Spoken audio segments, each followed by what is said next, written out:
A0 square कितनी बार? 2 बार। A1 square कितनी बार? 2 बार। एक A0 एक A1 और A1 A0 दो बार था, 2 से मल्टीप्लाई किया था ना, इसको आप जोड़ी बना लो। फिर एक A0 एक A2 और ट्वाइस ऑफ A2 A0 को ले लो। A0 दो बार यूज हो गया, A0 स्क्वायर A0 स्क्वायर दो बार यूज हो गया, A1 स्क्वायर एक बार यूज हुआ, A2 स्क्वायर एक बार यूज हुआ, तभी भी एक एक बार बचा है। Minus twice of A1 A2, ratio किसके इक्वल है? ये किसकी आइडेंटिटी बनी?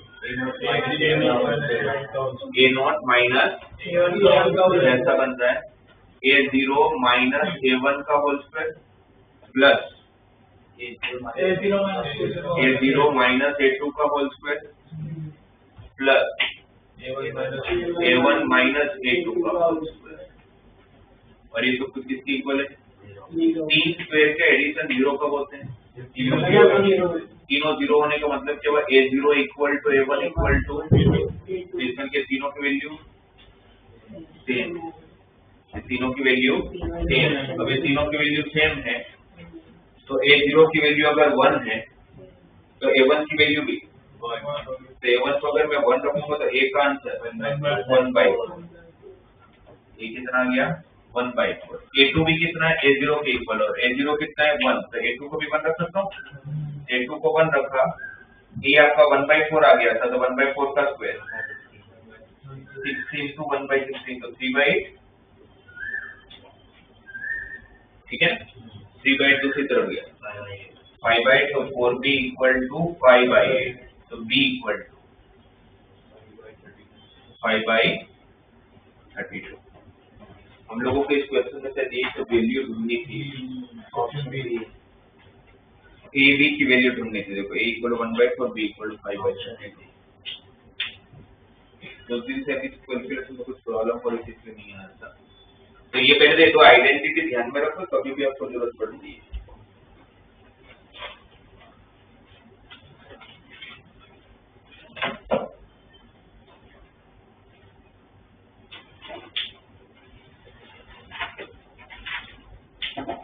ठीक है, टेक्स्ट बुक में कोई डाउट हो तो बताओ। हो गया? टेक्स्ट बुक का पूरा एडवांस वाला पार्ट हो गया था। ए इनवर्स हम लोग फाइंड कर रहे थे। ए इनवर्स कैसे फाइंड करते हैं? ए इनवर्स की फॉर्मूला कंसेप्ट क्या होता है?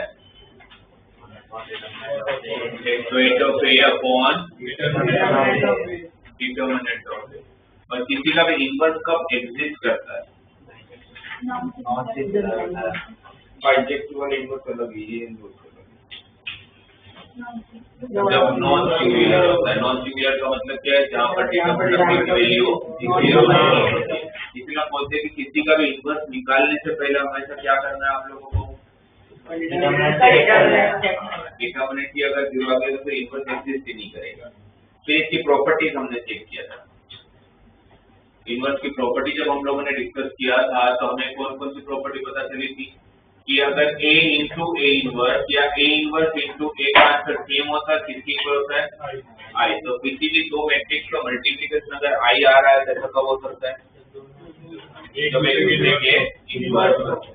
सेकंड, किसी का भी इनवर्स का इनवर्स निकालूंगा तो अब सेम आ जाएगा। AB का इनवर्स रिवर्स हो जाएगा। और फोर्थ, A इनवर्स का डिटरमिनेंट 1/, डिटरमिनेंट हो गए। इन्हीं प्रॉपर्टी हम लोगों ने लास्ट क्लास में डिस्कस किया, तो इसके बेस पर आप लोगों को एक एक्सरसाइज करनी थी, उसमें किसी को कोई डाउट नहीं है।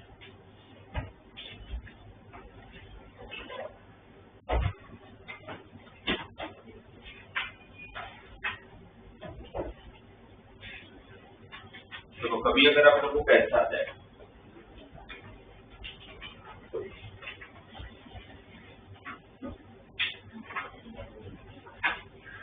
तो कल के पेपर में सब कुछ सारे क्वेश्चन बन गए थे? नहीं बने थे? कौन सा नहीं बना? सारे तो टेक्स्ट बुक के थे। ऐसा हुआ कि पहले एक दो किए वो एक उन्होंने टाइम बोर्ड ले लिया, फिर तो टाइम नहीं चला गया। और सारे के सारे क्वेश्चन थे किए हुए हैं, तो कोई भी क्वेश्चन नहीं था जो आप लोगों को अलग से पूछा गया था। और मेरा बहुत स्ट्रांगली मानना है, बहुत स्ट्रांगली, कि अगर मेरे सब्जेक्ट में अगर मार्क्स नहीं आते ना तो ये छोड़ने का भी नहीं, तो मतलब ही नहीं। अगर मेरे उस सिंपल से पेपर में अगर तुम्हारे पूरे नहीं आते तो बोलता एक भी मार्क नहीं कटना चाहिए, तो आप लोग ये इससे तो लायक ही नहीं बने होंगे, इसको तो फिर लायक बनने में बहुत टाइम लगता है। और ये मैं 11th से बोल जा रहा हूँ, 11th यहाँ है।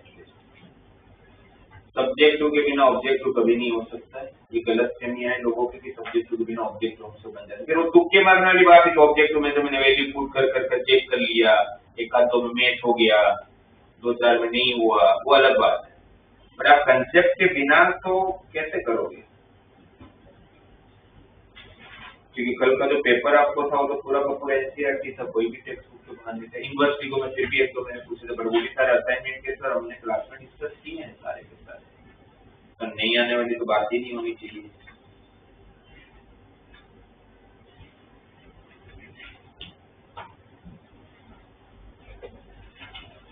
उसके अंदर बस एक ऐसा क्वेश्चन था, वो ट्रिगो वाला था, मैट्रिसेस वाला, वो हो गया था, जैसे तो टेक्स्ट बुक का ही था, 0 - 10 alpha by two 10 alpha by two 0 वाला,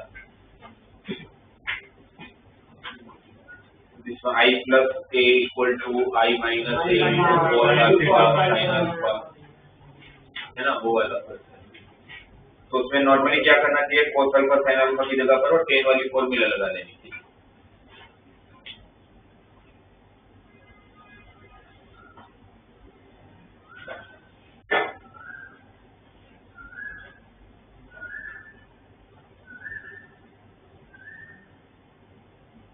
हम लोगों को अगर कहीं पर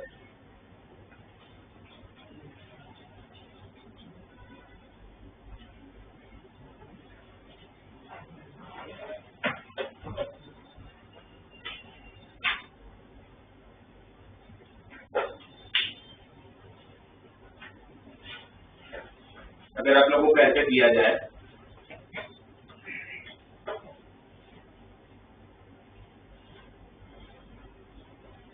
एक मैट्रिक्स दिया हुआ है 1 - 2 3 4, बी एक मैट्रिक्स दिया हुआ है 0 2 1 5, एक डी मैट्रिक्स दिया हुआ है -3 4 1 6, और अगर बोला जाए कि फाइंड मैट्रिक्स सी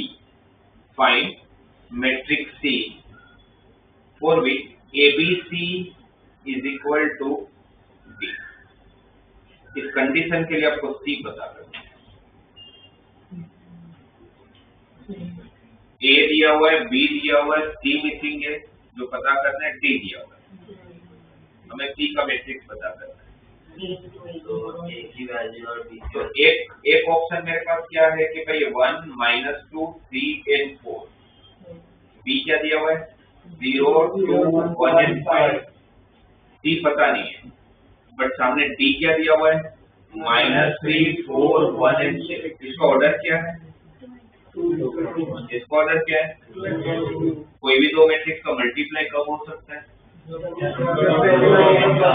पहले मैट्रिक्स का कॉलम और दूसरे मैट्रिक्स का रो।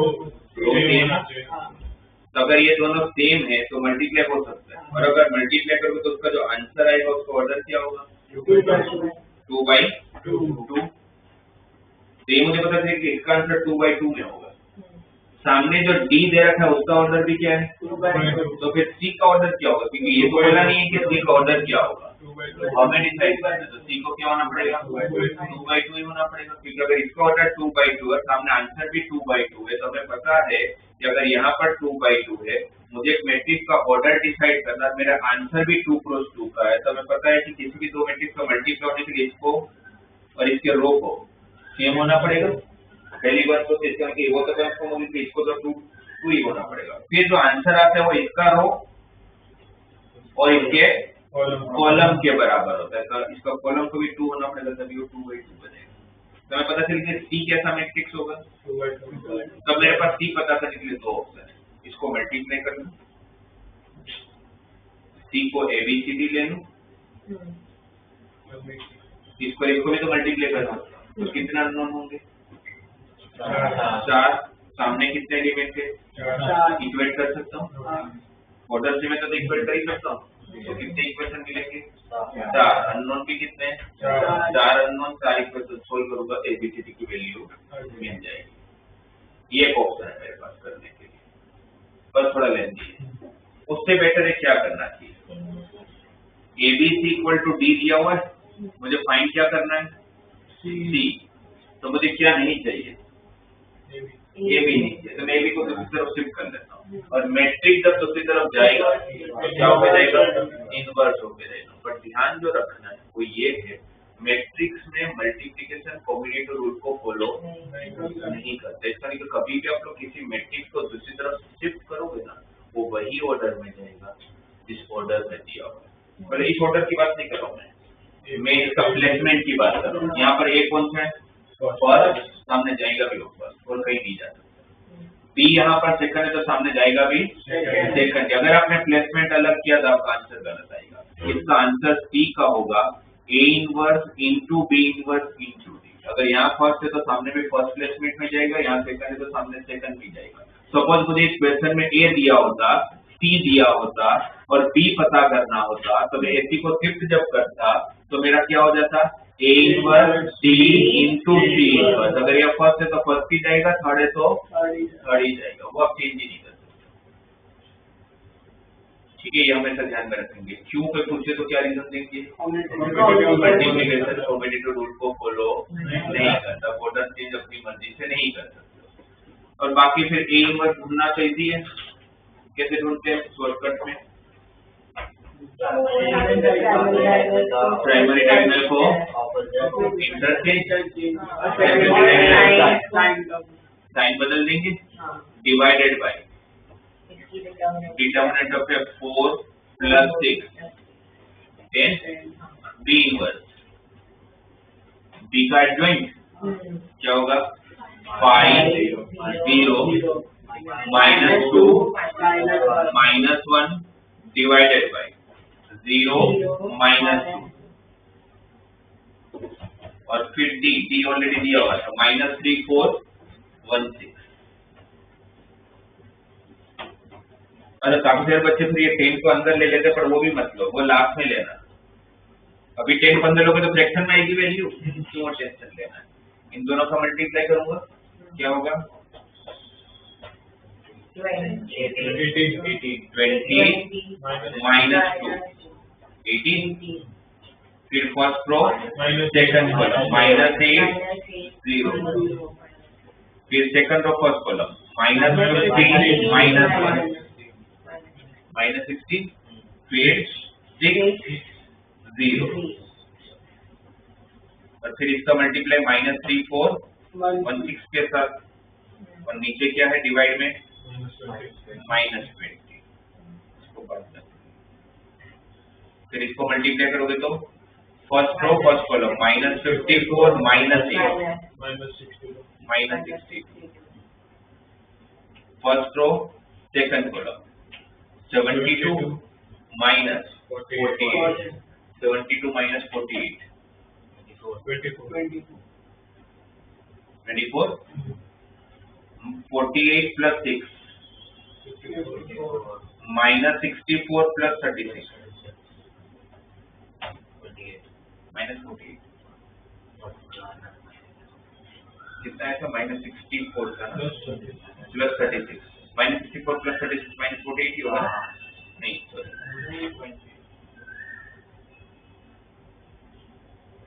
माइनस 64 प्लस 36 ना, माइनस 28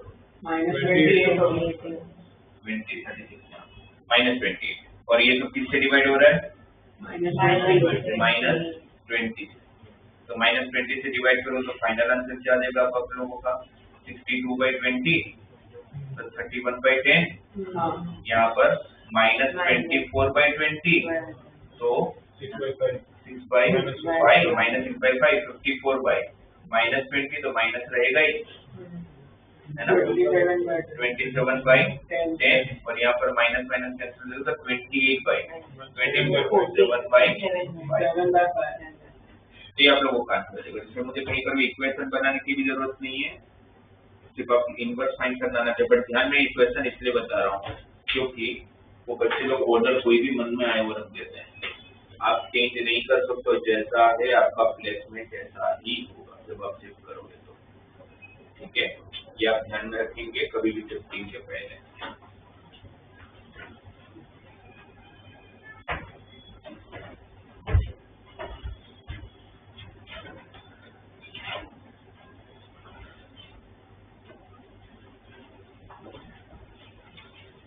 अब बात करते हैं अपने मैट्रिसेस की एप्लीकेशन की। डिटरमिनेंट में दो एप्लीकेशन डिस्कस किए थे, कौन कौन सा? एरिया ऑफ ट्रायंगल और second Cramer's rule, solution of linear equation, right. Matrices में एक एप्लीकेशन हम लोगों को सिलेबस में वो तीन एप्लीकेशन है जो डिटरमिनेंट में था, सॉल्यूशन ऑफ लीनियर इक्वेशन। जैसे डिटरमिनेंट का एप्लीकेशन जो क्रेमर्स रूल है वो आप लोगों को टेक्स्ट बुक में उसके रिलेटेड क्वेश्चन नहीं दिया हुआ है, बट इसका दिया हुआ है। तो क्रेमर्स रूल आप लोगों को बोर्ड में नहीं पूछा जाएगा क्योंकि है नहीं उसके कोई प्रैक्टिस के क्वेश्चन, इसके पूछा जाएगा। इसको बोलते हैं मार्टिन्स रूल। डिटरमिनेंट से लीनियर इक्वेशन को सोल्व करने का जो मेथड था वो सिखाया था हमें क्रेमर्स नाम के मैथमेटिशियन ने, और मैट्रिक्स को यूज करके जब आप लोग को इक्वेशंस को सोल्व करते हो वो सिखाया था हमें मार्टिन्स, इसलिए उसको मार्टिन्स रूल बोलते हैं, राइट। कैसे करते हैं?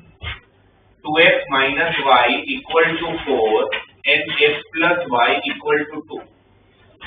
मुझे अगर इस इक्वेशन को सोल्व करना है बट बाय यूजिंग मैट्रिक्स, बाकी तो नॉर्मली भी सोल्व कर सकते हैं। इसको नॉर्मली सोल्व करना होगा तो आप लोगों का आंसर क्या आएगा? x equal to 2 and y equal to 0। Normally जैसे साइमल्टेनियस सोल्व करते हो, है ना, बट आपको इसको करना किससे? मैट्रिक्स से। तो आप क्या करोगे, इस जो इक्वेशन दिख रहे हैं ना आपको, उसको हम लोग बस मैट्रिक्स के फॉर्म में लिख देंगे और कुछ नहीं करने वाले हैं। मैट्रिक्स के फॉर्म में कैसे लिखोगे? मैं जैसे बता रहा हूँ, आपको अपना ज्यादा दिमाग में लगाना है, इतना करना है। पहले मैट्रिक्स में आपको कोएफिशिएंट डाल रख देना है, x का कोएफिशिएंट 2, y का कोएफिशिएंट, बस ध्यान में रखना x के नीचे x का ही कोएफिशिएंट है। गलती कभी कभी आपको कंफ्यूजन इसलिए y दे देते हैं, x के नीचे y नहीं आएगा, x के नीचे x ही आएगा। x का कोएफिशिएंट 1, y का कोएफिशिएंट, पहला मैट्रिक्स किसका बनेगा? कोएफिशिएंट का। पहला मैट्रिक्स किसका बनेगा? कोएफिशिएंट का। इनटू में जब आप दूसरा मैट्रिक्स बनाओगे, जब आप दूसरा मैट्रिक्स बनाओ, इसका ऑर्डर क्या है? अब जो दूसरा मैट्रिक्स बनेगा वो वेरिएबल का मैट्रिक्स बनेगा। जब मैं वेरिएबल का मैट्रिक्स बनाऊं तो वेरिएबल है कितने? 2 ही है, तो मेरे पास तो दो ऑप्शन है फिर तो। 1/2 का भी बना सकता हूँ, ऐसा भी बना सकता हूँ और ऐसा भी बना सकता हूँ। बनाने को दोनों में से कोई भी सकता हूँ, बट बनाऊंगा कौन सा? इसका ऑर्डर 1 ही रो 2 कॉलम, इसका ऑर्डर 2 रो 1 कॉलम। तो कौन सा बनाऊं? ये मल्टीप्लाई करने के लिए इसका कॉलम और दूसरे का रो 3, आपको यही बनाना पड़ेगा, वो चॉइस नहीं है हमारे पास। पहला मैट्रिक्स किसका होगा? कोएफिशिएंट। दूसरा मैट्रिक्स किसका होगा? वेरिएबल्स का। इक्वल टू कांस्टेंट, इसका ऑर्डर क्या है? इसका ऑर्डर क्या था? इसका मल्टीप्लिकेशन पॉसिबल है। अब इन दोनों को जब आप मल्टीप्लाई करोगे तो जो आपका आंसर आएगा उसका ऑर्डर क्या होगा? तो यहाँ पर भी 2/1 है, राइट। इसको ब्रैकेट, इसको मल्टीप्लाई करो, इस मैट्रिक्स को क्या होगा? 2x minus y, first row first column, तो क्या होगा? 2x minus y। फिर सेकंड रो फर्स्ट कॉलम, तो यहाँ पर बना होगा 2x माइनस y और x प्लस y। सामने इक्वेट कर सकता हूँ, ऑर्डर सेम है तो क्या हो जाएगा? 2x minus y equal to 4 and x plus y equal to 3 दिया था। मतलब इसका मतलब क्या है कि मैंने इसी इक्वेशन को बस सेम फॉर्मेट में लिखा है, मैट्रिक्स है b और a की है, कुछ भी चेंज नहीं है। इसको मल्टीप्लाई करो तो वापस यही आएगा। हमने इसे क्या किया? जो लीनियर इक्वेशन था उसको हमने कौन से फॉर्मेट में लिख दिया है, मैट्रिक्स के फॉर्मेट में लिख दिया है। मुझे फाइंड क्या करना है, ये नहीं चाहिए, कहाँ ले जाओगे, दूसरी तरफ, कहाँ ले जाओगे, दूसरी तरफ। जब आप दूसरी तरफ ले जाओगे तो क्या होके जाएगा, इनवर्स। अच्छा कौन से प्लेसमेंट में जाएगा, पहला, और वैसे भी आप दूसरा लेके भी गए होते तो भी आपको पता चल जाता कुछ गलत कर रहा हूँ, क्योंकि अगर ये अगर उस तरफ जाएगा दूसरा तो उसका ऑर्डर क्या होगा, 2/2 ही होगा ना, इसके साथ मल्टीप्लाई कैसे हो पाएगा, यहाँ तो कॉलम 1 है, तो आप जाके भी उसको दूसरा तो नहीं लेके जा सकते, और लेके जा भी सकता होता तो भी नहीं ले जाना है, आपका प्लेसमेंट वही होना चाहिए जो इस तरफ है। इसका inverse adjoint of your upon determinant of A, determinant of A कितना है इसका 3/2 माइनस ऑफ माइनस 1 तो 3, इसका adjoint 1 2 1 primary diagonal change, second diagonal का साइन चेंज, और इसका मल्टीप्लाई किसके साथ हो रहा है, 4 एंड 2 के साथ। अच्छा जब मल्टीप्लाई करोगे तो कैसे होगा, first row first column 1 into 4 4 plus 1 into 2 2 तो 4 plus 2 ये -4 plus 4 0 डिवाइडेड बाई, ये दोनों के साथ डिवाइड में जाएगा, क्या होगा 2 0, और ये किसकी इक्वल है, इक्वेट कर सकता हूँ, ऑर्डर से मैं इक्वेट करूंगा तो x की वैल्यू 2 और y की वैल्यू 0।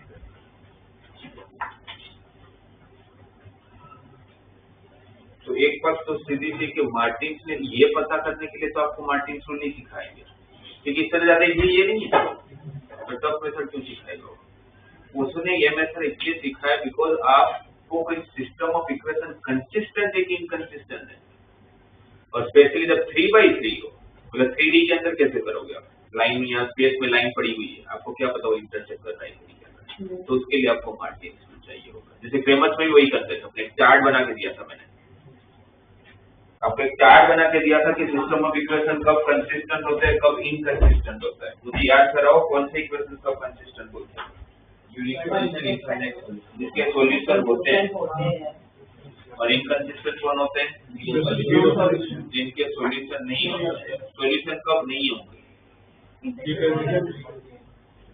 पैरेलल होंगे, इंटरसेक्ट नहीं करेंगे ऑब्वियस है, बट वो कब नहीं करेंगे, जब वो पैरेलल होंगे, राइट।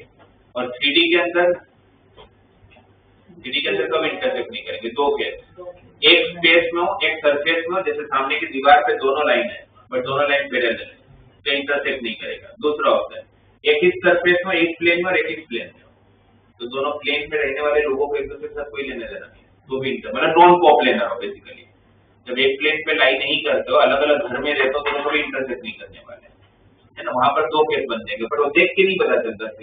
3D को हम थोड़ी देखते हैं, 3D को आप विजुलाइज कर सकते हो, देख तो नहीं सकते आप लोग, तो और विजुलाइजेशन मैथमेटिकली कैसे पता चलेगा, तो इसलिए मार्टिन्स ने अपना रूल बनाया कि आपको मैट्रिक्स की हेल्प से कैसे पता चल जाएगा कि आपकी जो इक्वेशन है उसके सॉल्यूशन है या नहीं है।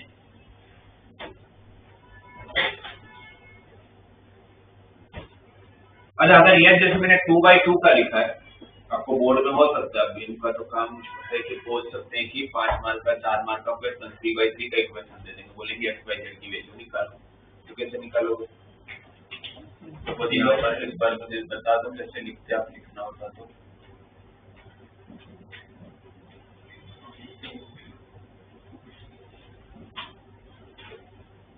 x y z की वैल्यू फाइंड करनी है बाय यूजिंग मैट्रिक्स। अगर ऐसे क्वेश्चन है आप लोगों को टेक्स्ट बुक में तो आपको पूछ सकते हैं, तो क्या कैसे बनाओगे, बनेगा मतलब क्या लिखूं, 1 2 -1 2 -1 3 4 1 -5, इसके साथ मल्टीप्लाई और सामने 1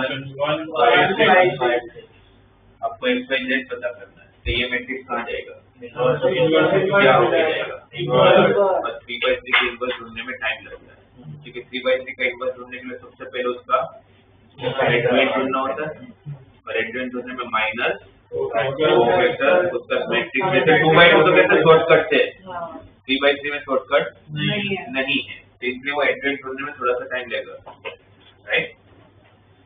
और आपको पता है एडजॉइंट कैसे ढूंढना है, minus cofactor matrix of cofactor, उसके बाद ट्रांसपोज। अब जो एडजॉइंट वाला मैट्रिक्स आएगा उसको इसके साथ मल्टीप्लाई करना और डिवाइड बाय डिटरमिनेंट ऑफ ए भी तो होगा, जब ये उस तरफ जाएगा तो इनवर्स होके जाएगा, तो इनवर्स को कैसे निकालोगे आप, adjoint of A divided by determinant of A.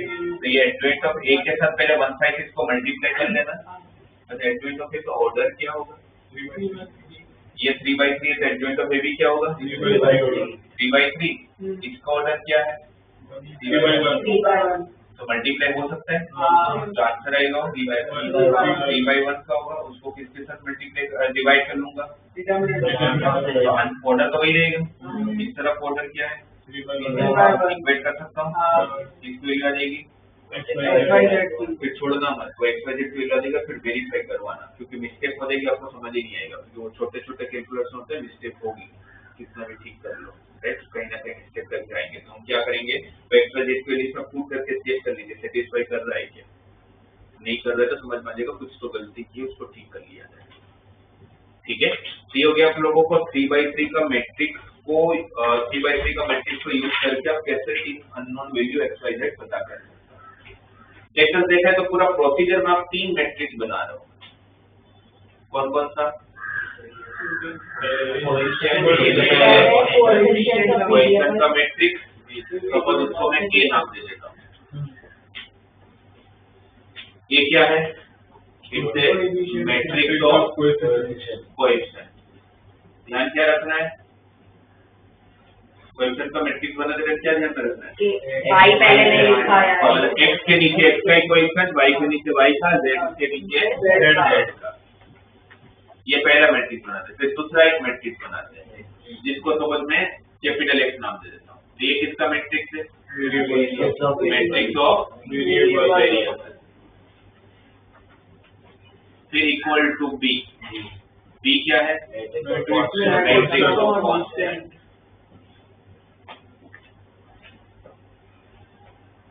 a x equal to b, a is matrix of coefficient, x is matrix of variables and b is matrix of constant। नहीं ऐसे बना रहे आपने, अब हमें वैल्यू किसकी ढूंढनी है, x वेरिएबल, तो वेरिएबल को एक तरफ रखते हैं, इसको यहाँ रखेंगे, a को शिफ्ट करेंगे, और जब शिफ्ट करोगे तो क्या होगा, a इनवर्स into b,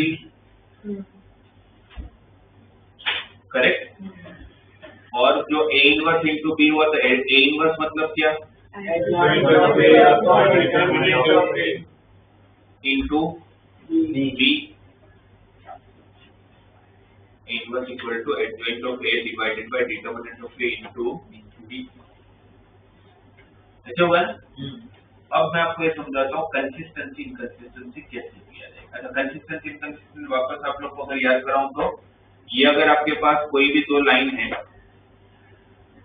अभी मैं 2D के हिसाब से बता रहा हूँ, वैसे 3D हो, दो लाइन, कोई भी लीनियर इक्वेशन देता तो लाइन ही है, और उसको 3 पॉसिबिलिटी हो सकती है, दोनों कोइंसिडेंट होगा तो एक के ऊपर दूसरा लाइन आ जाएगा, और तीसरी पॉसिबिलिटी दोनों एक दूसरे, अगर दोनों एक दूसरे को पैरेलल होगा तो कितने सॉल्यूशन, नो सॉल्यूशन, कोइंसिडेंट होंगे इनफाइनाइट सॉल्यूशन, एक बार एक पॉइंट पे इंटरसेक्ट करेंगे तो यूनिक सॉल्यूशन, जिनके सॉल्यूशन होते हैं यूनिक हो या इनफाइनाइट हो उसको कौन सी इक्वेशन बोलते हैं, कंसिस्टेंट,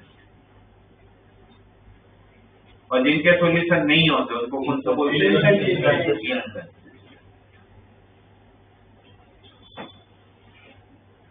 टू डायमेंशनल होगा, दो वेरिएबल होंगे तो देख के पता चल जाता है, जैसे वो दो लिखे हैं, मुझे कैसे पता चलेगा ये कंसिस्टेंट है कि इनकंसिस्टेंट, A1 by A2 टेन का कंसेप्ट क्या था, A1 by A2 equal to equal to C1 by C2। अगर तीनों सेम है तो इनफाइनाइट Infinite। दोनों इक्वेशन ही सेम होंगे। A1 by A2 equal to B1 by B2 but not equal to B1 by B2। ये पैरेलल हो गया तो जीरो सॉल्यूशन। और A1 by A2 is not equal to B1 by B2। जिसका देखो A1 by A2 is not equal to B1 by B2 तो मुझे पता था इसका यूनिक सॉल्यूशन होगा तो कंसिस्टेंट हो जाएगा। सही है। 3D में कैसे करोगे? 3D में तो कुछ होता ही नहीं है, A1 B1 C1 ऐसा कुछ भी, राइट। तो फिर वहां पर आप लोगों को इसकी हेल्प लेनी पड़ेगी। कैसे हेल्प लोगे?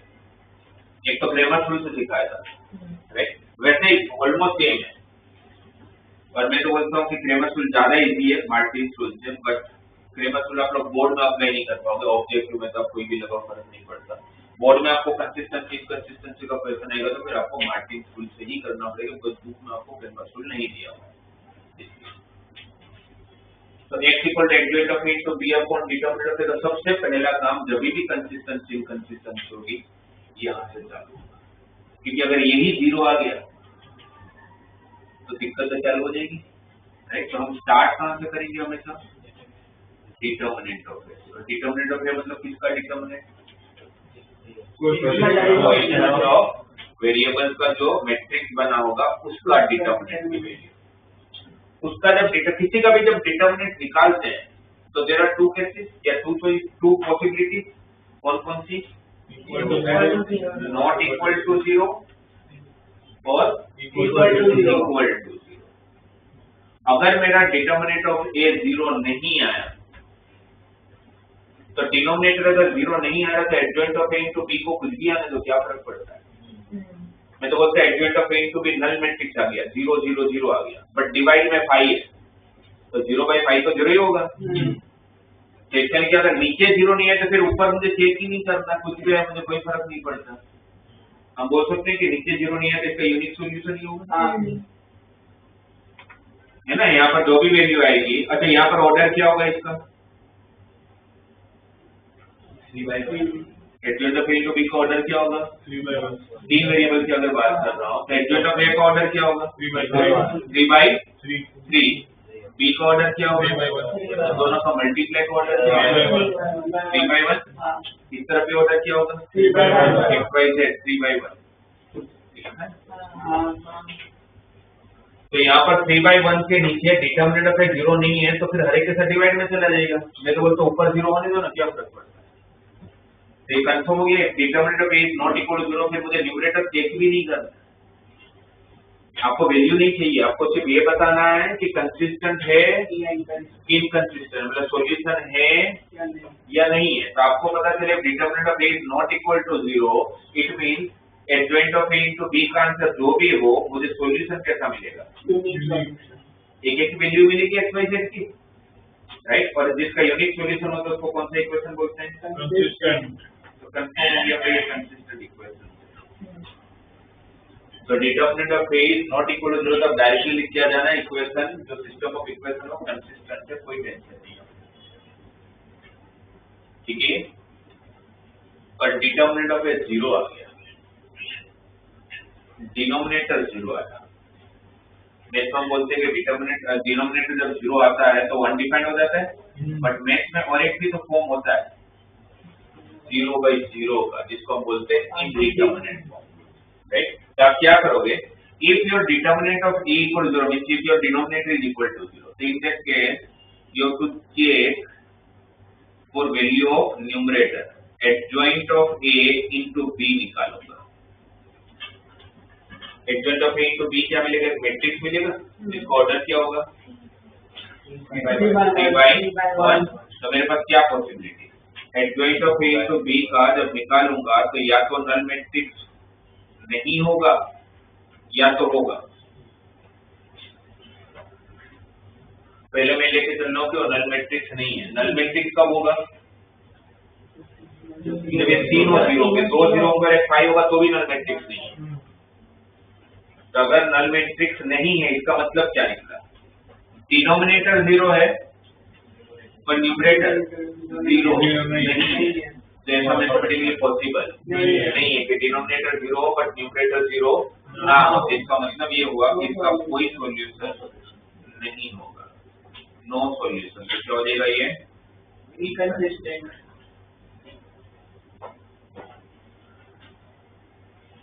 तो समझ आया?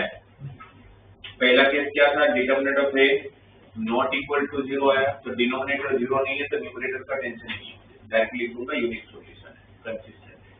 पर अगर डिनोमिनेटर 0 आया तो फिर मैं ऊपर को चेक करूंगा, मैं adjoint of A into B का मैट्रिक्स कैसा आ रहा है, नल मैट्रिक्स आ रहा है या नल मैट्रिक्स नहीं आ रहा है। अगर नल मैट्रिक्स नहीं है, नॉन जीरो मैट्रिक्स आया कि तीनों जीरो नहीं आ रहा है, तो इसका मतलब ये फिर डिवाइड में 0 है, डिनोमिनेटर 0 बट न्यूमरेटर 0 नहीं है, ऐसा मैथमेटिकली पॉसिबल नहीं है, तो मतलब इसका कोई सॉल्यूशन नहीं है। पर एक पॉसिबिलिटी ये भी तो हो सकती है, क्या तीनों 0 आ जाए, मतलब नल मैट्रिक्स हो, adjoint of A into B is equal to 0 0 0।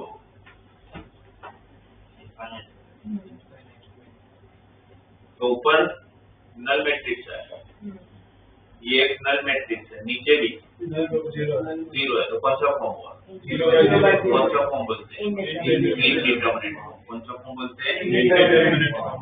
अब इनडिटरमिनेट फॉर्म अगर आया तो फिर वापस दो पॉसिबिलिटी, या तो उसके इनफाइनाइट सॉल्यूशन होंगे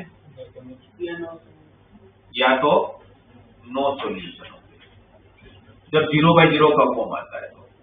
अगर इनफाइनाइट सॉल्यूशन है मतलब कंसिस्टेंट है, और नो सॉल्यूशन है मतलब इनकंसिस्टेंट है। अब वापस डिटरमिनेंट याद करके बताओ, डिटरमिनेंट में आपको याद करा था, डिटरमिनेंट में कैसा था, x क्रेमर्स रूल के हिसाब से x कैसे ढूंढते थे, dx/d, y कैसे ढूंढते थे, dy/d, z कैसे ढूंढते थे, चार्ट कहां से करते थे, d की वैल्यू से, d not equal to 0, d equal to 0, d not equal to 0, तो dx/dz कुछ क्या कोई फर्क नहीं पड़ता था, हम यूनिक सॉल्यूशन लिख लेते थे।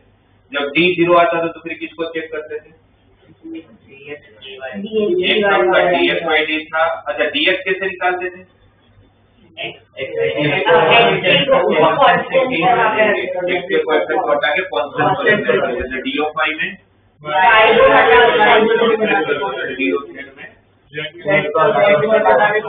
d क्या था,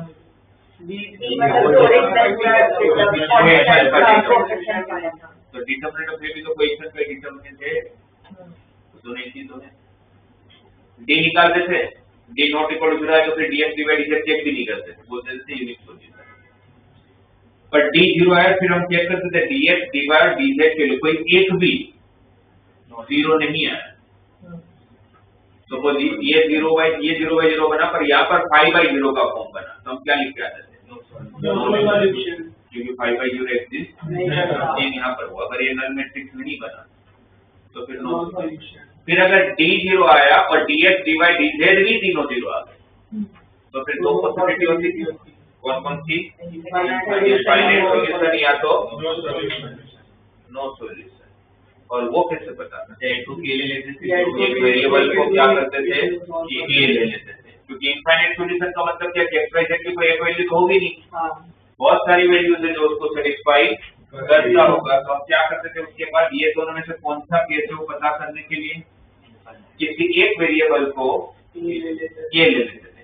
जैसे अगर मान लेते ये 3 इक्वेशन की बात हो रही है, और आपके अंडरस्टैंडिंग के लिए मैं मान के चल रहा हूँ कि ये भी 0 आ रहा है, ये भी 0 आ रहा है, तो कैसे पता करेंगे वो तीनों इक्वेशन के इनफाइनाइट सॉल्यूशन है कि नो सॉल्यूशन। तो आप क्या करोगे, किसी भी एक वेरिएबल, किसी को भी ले सकते हो, सपोज मैं z को k ले रहा हूँ, where k belongs to initial, क्योंकि अगर इनफाइनाइट सॉल्यूशन है तो कोई फिक्स वैल्यू नहीं होगा, बदलता रहता होगा। तो मैंने z को k ले लिया, तो उसमें वेरिएबल बचे कितने, दो वेरिएबल को सोल्व करने के लिए कितने इक्वेशन चाहिए, कितने, जरूरत ही नहीं है, हम किसी दो को यूज करेंगे। सपोज पहला वाला जो है उसको क्या लिख सकता हूँ, x + 2y = 1 + 3, और सेकंड इक्वेशन 2x - y = 5 - ठीक है। इन दोनों को सॉल्व करूंगा तो किसकी वैल्यू आ जाएगी, x और y क्या मिलेगा, इसके टर्म में। पर ये जो अभी सॉल्यूशन आ रहा है ना, वो आप लोगों को फर्स्ट और सेकंड इक्वेशन के सॉल्यूशन, आपको सॉल्यूशन तीनों के चाहिए, थर्ड वाले में डाल देंगे थर्ड वाले में कौन सी वैल्यू की वैल्यू आई होगी जो y की वैल्यू है बस z को क्या लिया k। अगर ये तीनों को अगर मैंने यहाँ डाल दिया x by z की जगह पर और सब k बे सब कैंसिल होकर अगर 6 आ गया तो सेटिस्फाई कर रहा है। तो सेटिस्फाई कर रहा है तो इसका मतलब है कि जैसे इनफाइनाइट सॉल्यूशन क्योंकि k चेंज होगा x और y भी तो चेंज होंगे, सही है राइट, समझ आया ना?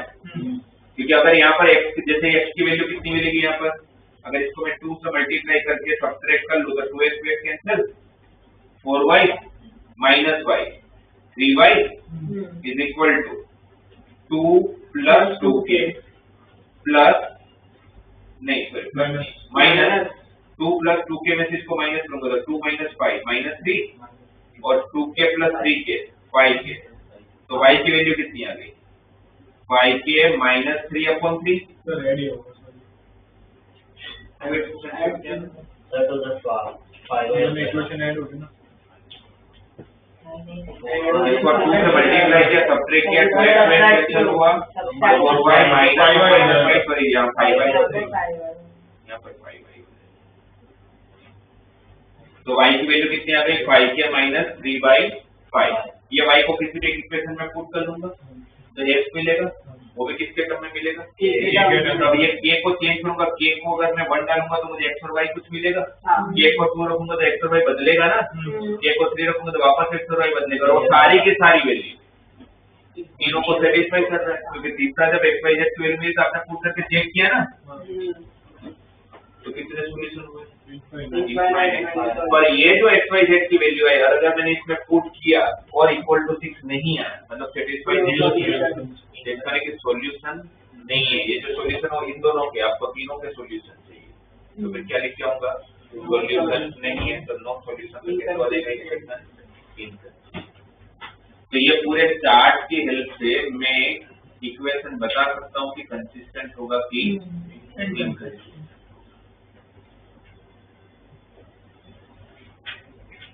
और जैसे हमने देखा भी था कि ऐसे क्वेश्चंस में होता क्या है वो एक अननोन रखते हैं और बोल देते हैं कि इसके इनफाइनाइट सॉल्यूशन है।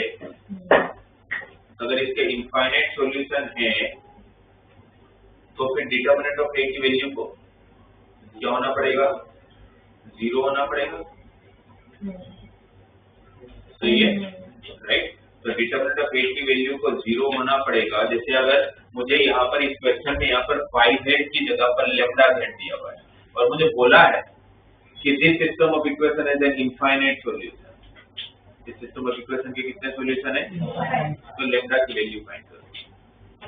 तो इनफाइनाइट सॉल्यूशन होने का मतलब क्या है इनफाइनाइट सॉल्यूशन का होगा बेसिक कंडीशन क्या है डिटरमिनेंट ऑफ a तो डिटरमिनेंट किसका बनेगा 1 2 -1 2 -1 3 4 1 एंड माइनस लैम्डा। इसके डिटरमिनेंट को क्या होना पड़ेगा 0 इसकी वैल्यू मिल जाएगी।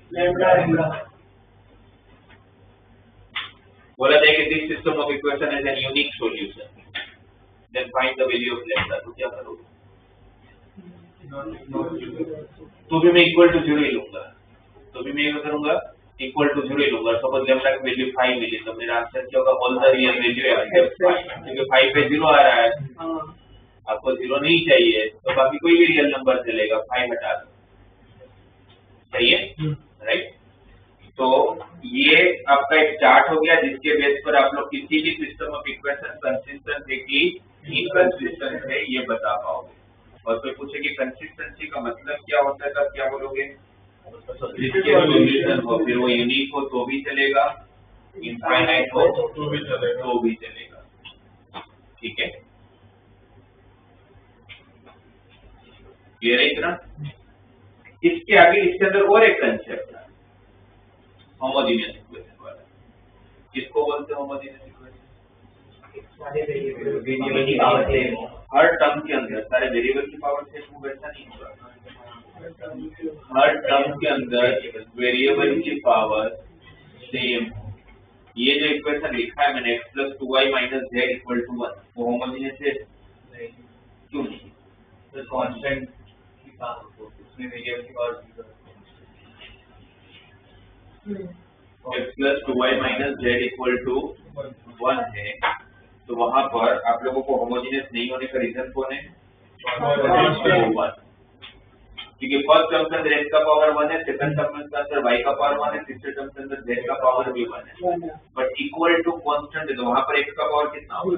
0। तो सारी जगह पर x का पावर सेम नहीं है, तो वो आप लोगों को होमोजेनियस नहीं होगा।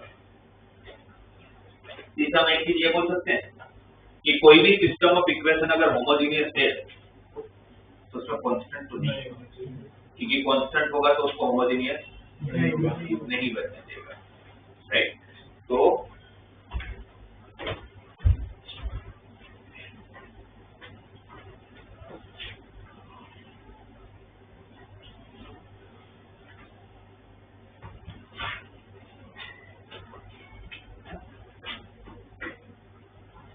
x plus 2y minus z equal to 0, 2x minus y plus 3z equal to 0, 4x plus y minus 5z equal to 0। अब ये कैसी इक्वेशन है? होमोजेनियस। कैसे होमोजेनियस है? पावर 1 0 के साथ तो जो लिखना है लिख लो, x raised to 1 क्या फर्क पड़ता है? तो चार टर्म है, चारों टर्म के अंदर वेरिएबल का पावर सेम है, वो भी जरूरी नहीं 1 होना चाहिए, सेम होना चाहिए, 10 भी होगा तो चलेगा। पर ये तो लिनियर की बात हो रही है, तो ऑब्वियसली 10 इसमें तो नहीं होगा, बट कहीं पर भी अगर आता है तो हर जगह पर पावर 10 है, तब उसको होमोजेनियस इक्वेशन बोल सकते हो। तो इसका मतलब ये पक्की बात है कि अगर होमोजेनियस इक्वेशन तो उसके अंदर कांस्टेंट नहीं होगा, 0 ही होगा। अब यहाँ पर ऐसे इक्वेशन का अगर मुझे कंसिस्टेंसी इनकंसिस्टेंसी चेक करना है, तो इसमें डिटरमिनेंट कैसे बनेगा आपका? 1 2 minus 1 2 minus 1 3 4 1 minus 5, और यहाँ पर x y z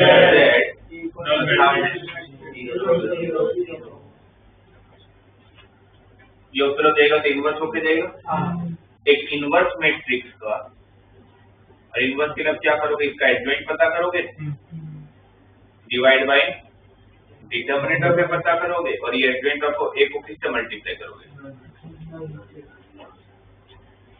अगर आप यहाँ का मैट्रिक्स को अगर 0 0 0 से मल्टीप्लाई करते हो तो आपका आंसर क्या आने वाला है?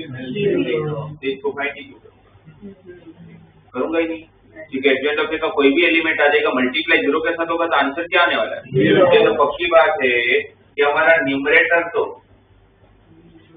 इस केस में 0 0 0 ही आएगा, नल मैट्रिक्स ही आएगा, बिकॉज ऑफ कांस्टेंट 0 0 0 है। सही है? तो इसमें कि इसके सॉल्यूशन होंगे कि नहीं होंगे सिर्फ और सिर्फ एक ही वैल्यू पे डिपेंड करता है, डिटरमिनेंट ऑफ ए का डिटरमिनेंट। अगर वो डिटरमिनेंट ऑफ ए की वैल्यू सपोज 5 मिली तो x y z का आंसर क्या हो जाएगा? 0, क्योंकि 0/5 0 0/5 0 0/5 0, तो x 0 हो जाएगा, y 0 हो जाएगा, z 0 हो जाएगा। तो फिर हम ये बोल सकते हैं या इसके अंदर जब कंसिस्टेंसी इनकंसिस्टेंसी चेक करना होगा तो चालू कहाँ से करेंगे? सेम यही चार्ट फॉलो करेंगे, डिटरमिनेंट ऑफ ए से चालू करेंगे। क्या क्या पॉसिबिलिटी? डिटरमिनेंट ऑफ ए की वैल्यू नॉट इक्वल टू 0, अगर determinant of A not equal to 0 आया, जैसे इसमें 5 आया तो आपका आंसर क्या आ रहा था? x भी 0, यूनिक सॉल्यूशन तो मिलेगा ही, यूनिक सॉल्यूशन तो होगा ही, बट सॉल्यूशन क्या है ये भी मुझे पता है, x 0 y 0 z भी 0, और जिनके सॉल्यूशन वो कौन से इक्वेशन बनेंगे? ये यूनिक सॉल्यूशन को जीरो सॉल्यूशन भी बोलते हैं क्योंकि तीनों 0 है। ये पॉसिबिलिटी। दूसरी possibility, determinant of A equal to 0, determinant of A हम ये बोल रहे हैं कि ये 0 आया,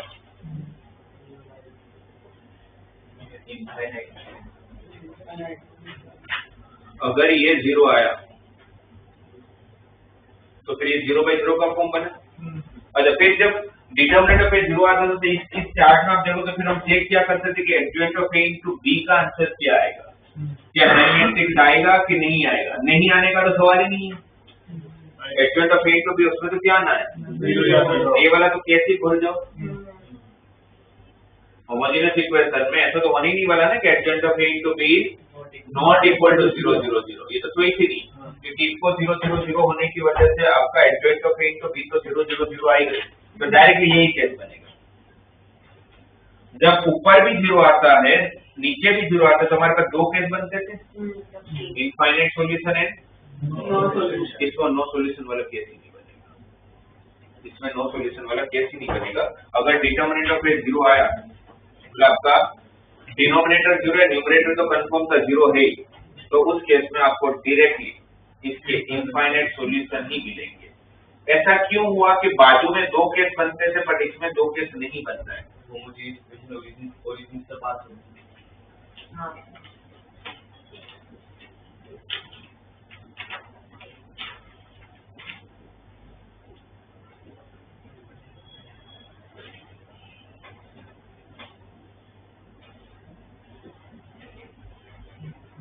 तो क्यों ऐसा होगा मैं आपको समझाता हूँ, क्रेमर्स के टाइम पर भी समझा था, वापस एक बार समझा रहा हूँ।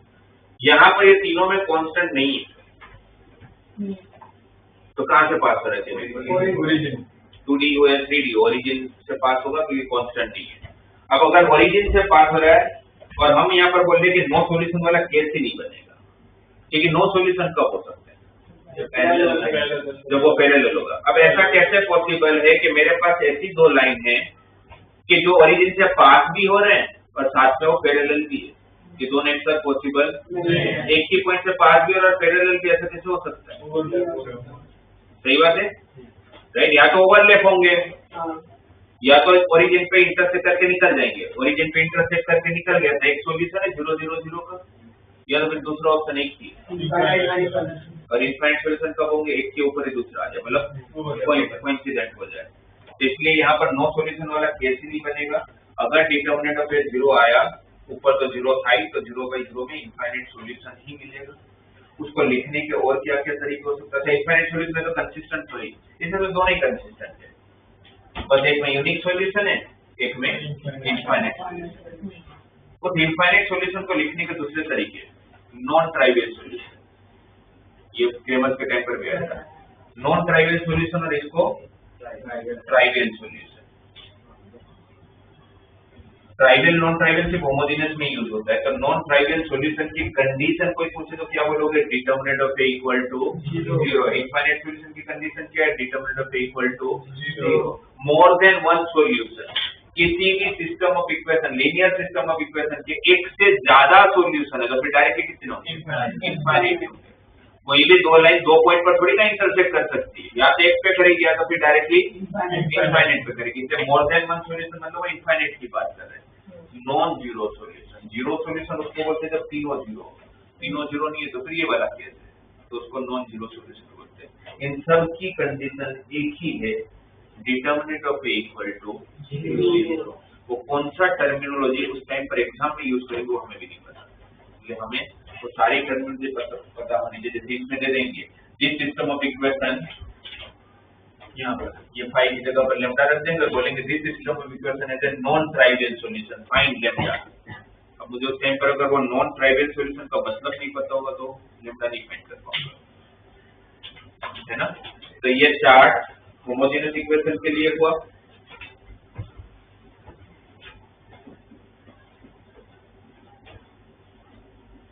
तो ये दोनों चार्ट की हेल्प से हम लोग होमोजेनियस इक्वेशन हो या ना हो, कंसिस्टेंसी इनकंसिस्टेंसी पता कर पाएंगे। तो इसको बोलते हैं मार्टिन्स रूल। तो कभी मार्टिन्स रूल नाम दे यही है।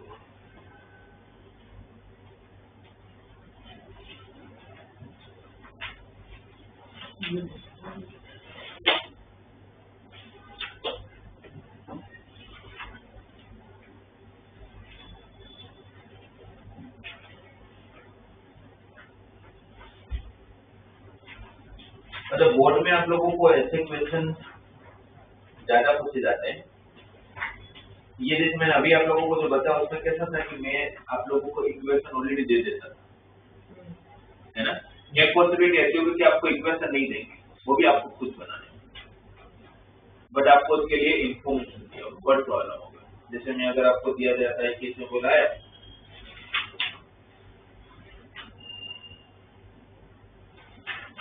बोला गया कि the sum of 3 number is 6, तो पहला रिलेशन क्या होगा? x plus y plus z equal to 6. The sum of 3 number is 6. X plus y plus z equal to 6. If we multiply the third number by 2 and get the first number to the result, we get 7. If we multiply the third number by 2 and add the first number to the result, y plus 2z is equal we get 7. तो answer क्या हो जाएगा? y plus 2z. नहीं, y plus if you multiply the third number by 2, तो third number कौन सा था? z.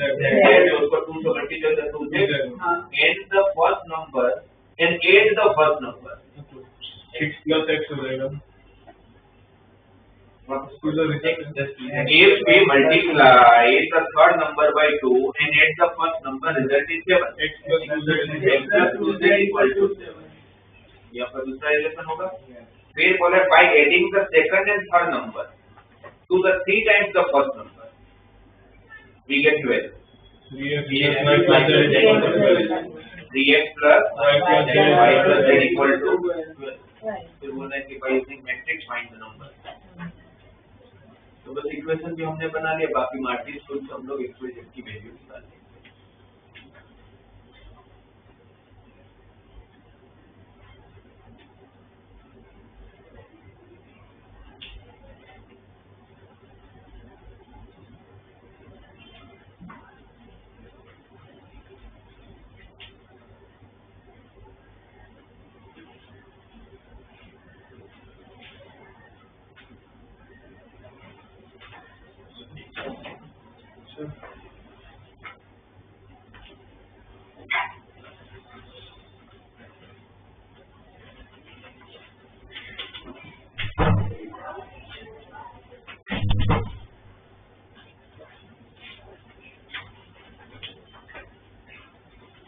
आप लोगों ने इसका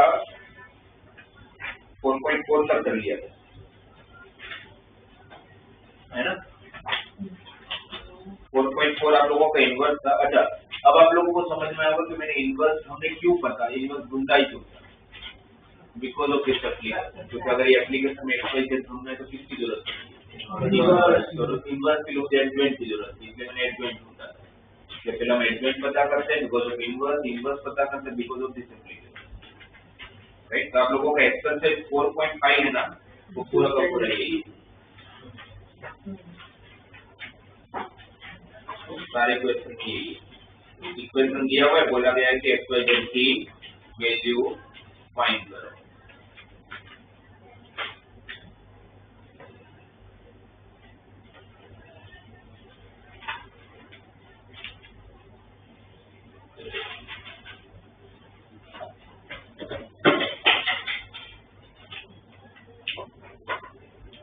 तो फिर एक क्वेश्चन में ऐसे दिया हुआ है, तो इसमें क्या करोगे आप लोग?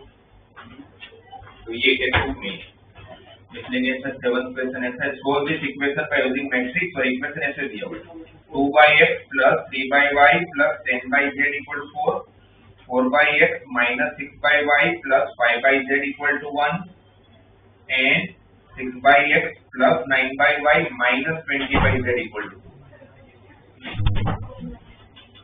तो क्या करेंगे? क्या इसमें करेंगे? 1 by x को क्या ले लेंगे? a ले लेंगे. 1 by y को b ले लेंगे. 1 by z को तो आपके 3 इक्वेशन आएंगे. किसके फॉर्म में आएगा? a b. तो आपको पहले किसकी वैल्यू मिलेगी? उस तरह से ड्रॉ कर लेना.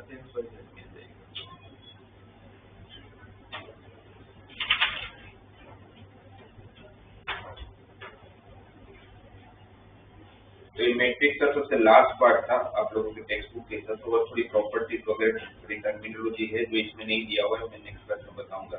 और उसके पहले आप लोग फिफ्थ एक्सरसाइज और मिसलेनियस वाली एक्सरसाइज कर लो. ठीक है.